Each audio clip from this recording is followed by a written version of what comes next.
যুদ্ধবিধ্বস্ত লেবাননে গঠন করা হয়েছে ২৪ সদস্য বিশিষ্ট নতুন মন্ত্রিসভা। এতে স্থান পেয়েছে হিজবুল্লাহ। দেশটির নতুন প্রধানমন্ত্রী নওয়াফ সালাম বলেছেন, আর্থিক সংস্কার, পুনর্গঠন এবং জাতিসংঘের গুরুত্বপূর্ণ প্রস্তাব বাস্তবায়নকে অগ্রাধিকার দেবে সরকার। লেবাননে অন্তর্বর্তী সরকারের মেয়াদ শেষে নতুন সরকার গঠনের ঘোষণা দেন প্রেসিডেন্ট জোসেফ আউন।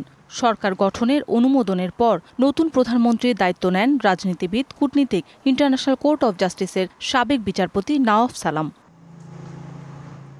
সামাজিক মাধ্যম এক্সে জোসেফ আউন জানান, ঐতিহ্য অনুযায়ী সালাম সরকারের ২৪ মন্ত্রীর পদ খ্রিস্টান ও মুসলিম সম্প্রদায়ের মধ্যে বণ্টন করা হয়। এতে স্থান পেয়েছে হিজবুল্লাহ।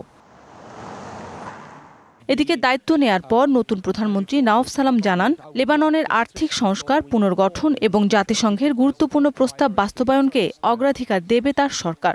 এদিকে দায়িত্ব নেয়ার পর নতুন প্রধানমন্ত্রী নওয়াফ সালাম জানান, লেবাননের আর্থিক সংস্কার, পুনর্গঠন এবং জাতিসংঘের গুরুত্বপূর্ণ প্রস্তাব বাস্তবায়নকে অগ্রাধিকার দেবে তার সরকার। এই পদক্ষেপ লেবানন ইসরায়েল সীমান্তে স্থিতিশীলতা বজায় রাখবে বলেও আশা করেন তিনি।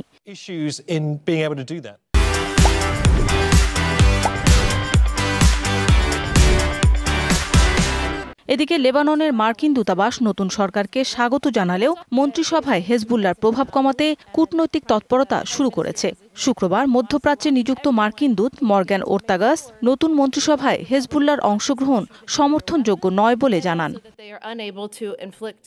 শনিবার যুদ্ধবিরতি চলার মধ্যেই লেবাননের পূর্ব বেকা অঞ্চলের সারা এলাকায় ইসরায়েলের ড্রোন হামলায় হতাহতের ঘটনা ঘটে। আইডিএফ এক বিবৃতিতে জানিয়েছে, হিজবুল্লাহর কৌশলগত অস্ত্র উৎপাদন ও সংরক্ষণ সাইটে এই হামলা চালানো হয়। মৌসুমী শান্তা, ডিবিসি নিউজ ডেস্ক।